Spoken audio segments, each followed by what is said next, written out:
बिछड़ेंगे ना हम कभी, वो जो कहते थे बिछड़ेंगे ना हम कभी, अलविदा हो गए देखते। ओ भाई कौन जात हुआ हो? तहराओ से कौन काम बा हो? ना तू बतावा ना कौन जात हुआ? ओहिर हई त कोईरी रहत त हमार का उखाड़ लेत। कलुआ तैयार सुतल है और तोर माई कब से तो खोजत है, चल जल्दी बोलावत है। अरे मंजेश भैया मोर देहिया एकदम दर्द करत है, मना जा पैमो मोके उठाए के ले चला कोरा।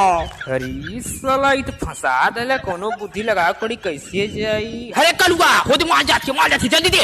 अरे भैया कहाँ हो दिखावा हो। सरऊ अबले कहानी तोहर माई बोलावत इतना उठबर के शक्ति रही है, कहानी मान तो सरऊ कूदत बा।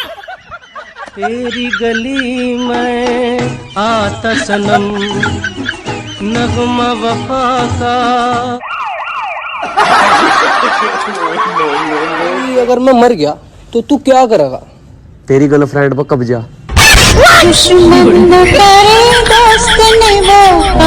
कभी किसी से प्यार किया है? हाँ किया है ना। किससे? तुझसे। साझे से नाच देखे गईला बारात में, भइल बड़ा है हर अपन में हर छोड़ी रात में। हाँ, साझे से नाच देखे गईला बारात में, भइल बड़ा है हर अपन में हर छोड़ी रात में। ओनिए कदेला भोर